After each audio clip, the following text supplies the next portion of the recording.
You are listening to the Effective Statistician podcast, a weekly podcast with Alexander Schacht and Benjamin Pieske designed to help you reach your potential, lead great science, and serve patients without becoming overwhelmed by work. Today we are talking about presentation tips. Presentation tips to engage your audience, because we have this PSI conference upcoming. There will be lots of presentations there, but of course you will probably do a lot of presentation yourselves. So use these to really engage with your audience. Presentations are so important. They can help you to boost your career. If you are giving a presentation to senior management and you impress them, that will help you to build your brand as a really good communicator. You will stand out from the crowd because most presenters are actually at least average, if not worse. So if you are a really good presenter, that makes a huge difference. So stay tuned for this episode, which is, like all the other episodes, sponsored by PSI. Join PSI today to further develop your statistical capabilities with access to the video on demand content library, free registration to all PSI webinars, and much more. The reduced rate is only £20 for non-high income countries and £95 for high income countries. Head over to psiweb.org to learn more about PSI activities and become a PSI member today. Welcome to another episode of the Effective Statistician. Hi Benjamin, how are you doing? Alex, very well, thanks. It's slowly getting warmer, even though, so it's a nice time in the year. I really enjoy it. And how about you? It's really nice. It's great to see the garden flourishing and all the flowers. And I love the time working in the garden. It's really one of my favorite things to kind of get calmed down. Yeah, it is. It's nice. It's somehow the birds. If you hear the birds outside and just the sun is shining, and that's really some nice counter program to the day-to-day work in the office, isn't it? Yep. Yeah. Especially if you have been tortured by bad presentations all day. For you, and tell me more about it. I don't know. There are so many presentation courses. Yeah. There's so many books about presentations. There's so many great examples in terms of how to do great presentations. Yet, the vast majority of business presentations is really poor. Yeah, it's like kind of bad habits become best practices. It's weird. Yeah, I know exactly what you mean. And even, if you put aside that there are books and trainings and whatsoever, I mean, everyone who's actually listening to a presentation or watching a presentation, I mean, if you watch it, you feel there's something going wrong. So there, you feel that there's some, I don't know, like, as you said, like boring or just, if you're just reading out loud your slides or whatsoever. So, but still, as you said, people just copy it and do it exactly the same, despite they should know better, even without reading a book about it. Yeah. So let's talk through a couple of common mistakes that we see. Yeah. The first one that I especially see at conferences is that people have a really bad start. Yeah, they, for example, start by introducing themselves. Yeah, which usually is anyway done by the moderator or the chair. Yeah, so there is really no need to introduce yourself. If you really want to introduce yourself, do that a little bit later. Yeah, because that's just not a good start. Yeah. Hi, my name is Alexander Schacht. I studied statistics at the University of Göttingen. Thereafter, I spent 2 years at Boehringer Ingelheim, blah, blah, blah. I think it's more the type of introduction. I mean, that is exactly the standard slide that you pull out, the kind of your CV, and then you just go there. But sometimes there's a good, like a start which is eye-catching. Yeah. Right. So for example, start with a picture. If you have, I mean, just like everyone's having like, pulling out their dog's pictures, right? So put in something which is relating in whatever way you can kind of get a bridge to the topic that you're talking about, but something that is personal and outside what you've been already introduced about. So like if everyone knows your name and where you're from, and and the company and where you're working, or the university where you're working is already on the presentation at the first slide. So right, so do something eye-catching, do something which is outside the things that have been done, but building a bridge to where you start off from. Completely agree. Let's get to the second one. Wordy slides or crowded slides. Yeah, I think, I very often then hear, but I want to have these slides as a readout, or so people kind of later can read the slides. Where I think like, yeah, that's fine. Then create 2 versions of your slides. First, create a version where you have all the, complete sentences and whatsoever. And then, you can just save that, hand that out as a pre-read later on, and then, fine tune it. Yeah, streamline it, get rid of all the, filler words, and only keep the most important words. Yeah. Yeah, it's kind of the common mistake that people or the presenter try to take the sentences and read them out. Yeah. But actually having a sentence on the slide is already the mistake. Yeah. Or something which is close to a sentence. It's really about bullets. I know it's usually easier if you have it, because it saves, or it gives you more like a security when you present.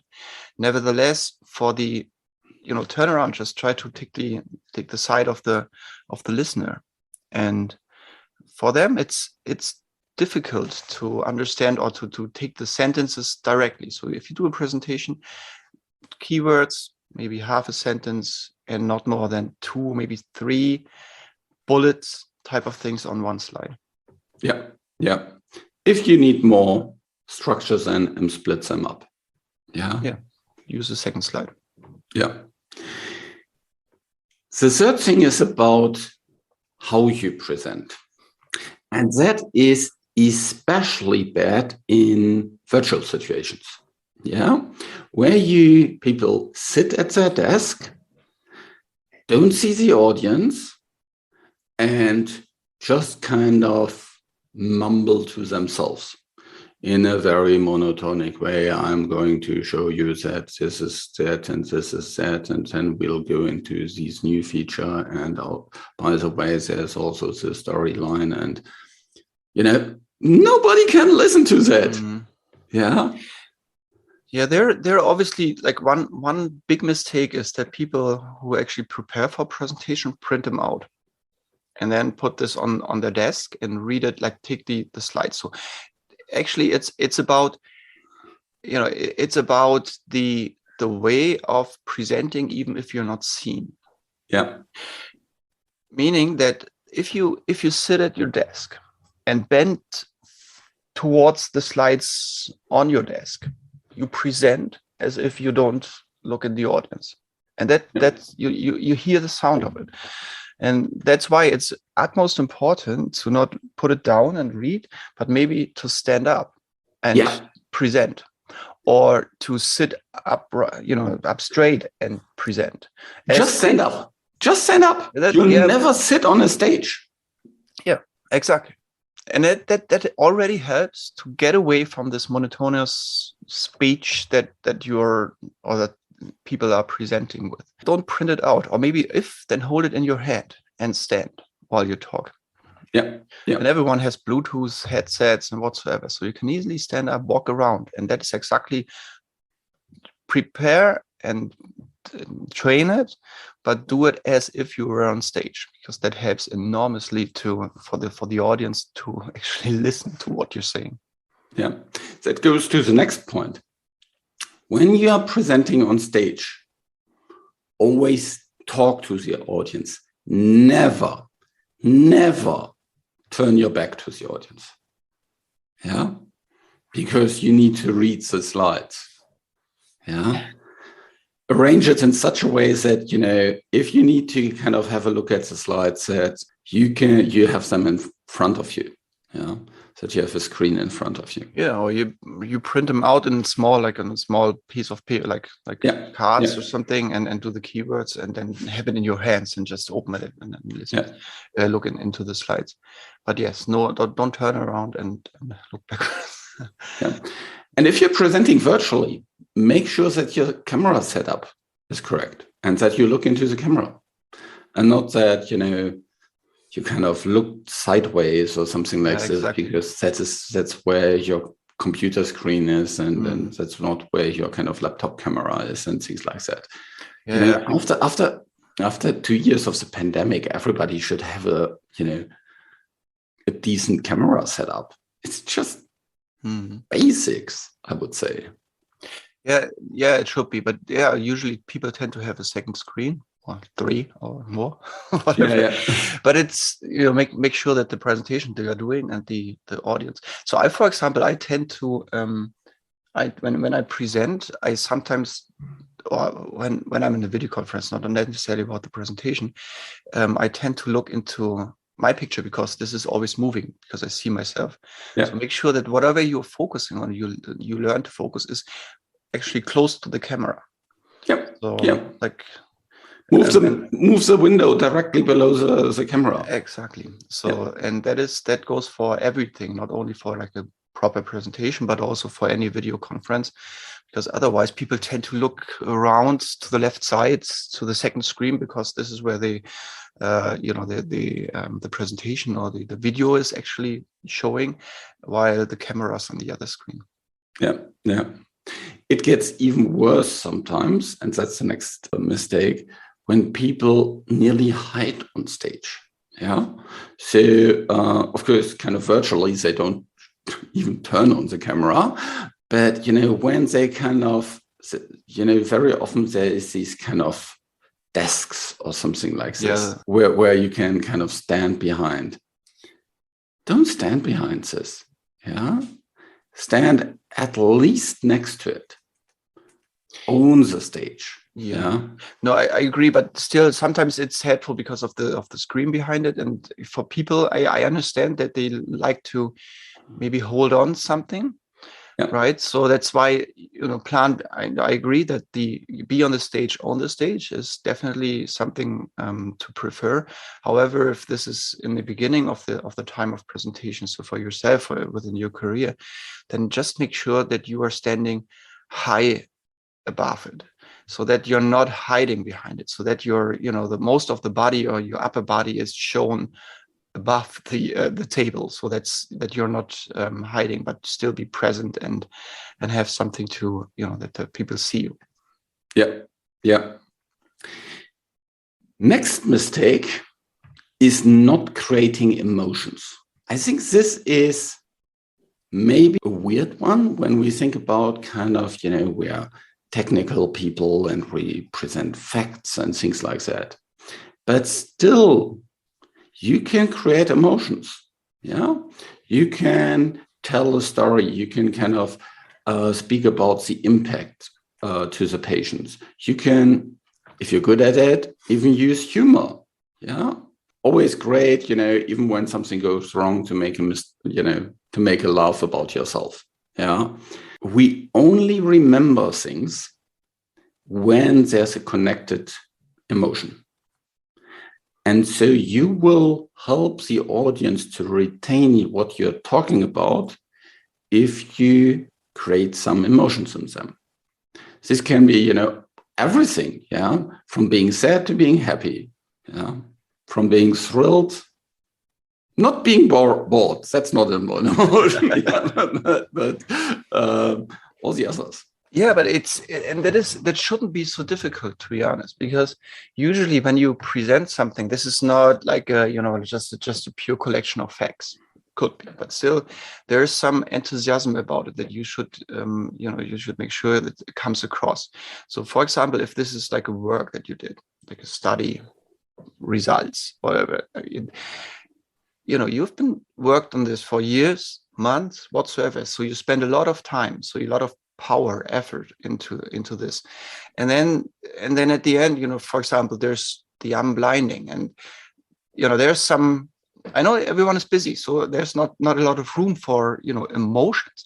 Nevertheless, there's some thrilling excitement about getting the results. I mean, the first time you look into the table and you realize it's good results, bad results, whatever. So there's something about it, and just try to remember when you do a presentation, try to remember your personal development through the phase of getting to the results in this example. And when you prepare for this, keep it in mind, and that already helps a lot to get it across. So when you present then finally the results, it's kind of a relief. There's something, and mention it and show it, and remember it when you present. So you're the moment when you saw it first, you're there. That's it. Yeah, that's a very, very good tip. When we have worked on quite a lot of things, we tend to want to show everything. All the stuff that we have done and all the details. Lots of us are very, very detail focused. I completely get that. But that is not helping the audience. And that's the next mistake. Too much content. Yeah, I remember formulas like over slides and slides. People get maniac about LaTeX and the creation of formulas for slide, and really, nobody is gonna get the any of what you're saying if this is overloaded in contents and details and everything. So bring it to the audience, bring it to the key results or whatever it is. Or if you have 90 slides for a 15-minute presentation, that's just, set up for failure. Yeah. You need to be able to anticipate how much time you will spend per slide approximately, and then really cut down. Yeah. What is really, really important? Cut down. And you can move everything to backup slides if there's Q&A sessions thereafter and things like that. But there's nothing worse than kind of having a 15-minute presentations, and at minute 13, you're just, halfway through your presentation. And then you kind of, I can skip over this and this and this and this. And, it's just unprofessional. Yeah, but no, I agree. And but what helps, what also helps me is that when I prepare, I usually tend to do a lot of like a long story, because there's a story, and there's been effort and time that you spend, and there's a lot of things to tell. You can start with that, and it helps me personally to actually create the slides and make it like a nice flow and for a long time. Store them. And they're especially good to keep these slides as backup slides if it gets to discussion. So depending on where you present, there might be questions on, I didn't understand this step, or there's something, how did you get from there to there? And, kind of whatever it is, keep it in the back and just pull it up in case it's needed for discussion later on. So when we really deep dive into details. However, cut them down. So when you got the story, when you got the whole 50 slides or 90 slides or whatever, then then bring them to I don't know, one slide for every minute, and I don't know, there's some, usually they even say less than that, so 2 minutes, one slide or something, right? Is it? Well, I usually have a slide per minute, something like this. Yeah.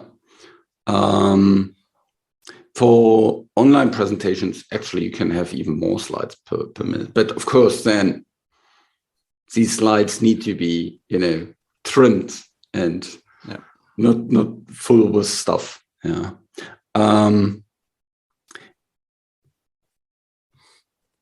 Remember, the presentation is about the audience. It's not about you showing what you all know. It's about the audience. And it's service to the audience to edit everything out. Editing is a kind of a cruel process, but like Stephen King said, you need to kill your babies. You need to,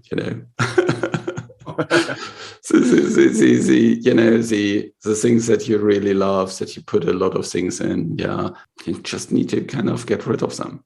Yeah, that's a cruel one. Yeah. Well, Stephen King type of. That just leads to the last mistake. Yeah, if you have too much content, you usually have a bad ending. And endings, like starts, are so important. Yeah. A Q&A slide or something like this, or a thank you slide. Come on, really? That is this last slide that people see. And you want to have it a question mark? No. It should be your key takeaways. These are the things that stay on the slide. The, call to action. The things that you want the audience to remember. Yeah. That should be the last thing. Yeah. No, I agree. It shouldn't be question marks. But it's so common. It is so common. Yeah.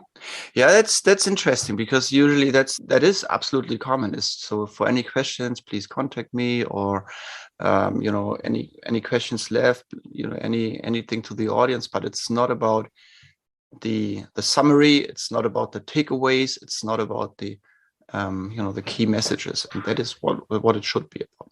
So. Yeah. There's a goal that you have with this presentation. And your last slide, your last part of the presentation should reinforce this goal. Yeah, something eye-catching and important really too. Yeah. So that people, when they go off into the breaks thereafter, that they remember that. Yeah, it could also be that there's like a loop back to the beginning. So when you have a start, maybe something with, where like a question or something where you say, that's, something unbelievable, anything that come up with, and at the end you can go, bring back the answer, like loop it in what you had in the beginning, so that there's an overall edging storyline towards the end. Yeah, closing a loop is a really, really good thing. Yeah, that you opened at the beginning. Maybe you started with a story at the beginning and didn't end it, and then kind of you ended at the end. Yep. So that's a nice technique to kind of have a little bit of tension throughout the presentation. Okay, very good. We talked about lots of different mistakes that you can do. Bad start, wordy slides, monotonous speaking, not speaking to the audience, hiding on stage, creating too much content, not having enough emotions, and really bad ending. Embrace these, And if you want to do more, you can also sign up for the presentation and data visualization course that the Effective Statistician offers. So if you're interested in that, just head over to the homepage and you will find more information there. So thanks again, Benjamin. Great to talk to you again. Bye-bye. Bye. Did you like this episode?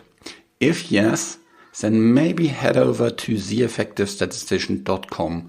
We have actually a course designed for statisticians, for data scientists to help with their presentations and also with data visualization techniques. So very often both come together because we want to present scenarios, we want to present data, and then having good data visualization techniques really makes you stand out from the crowd.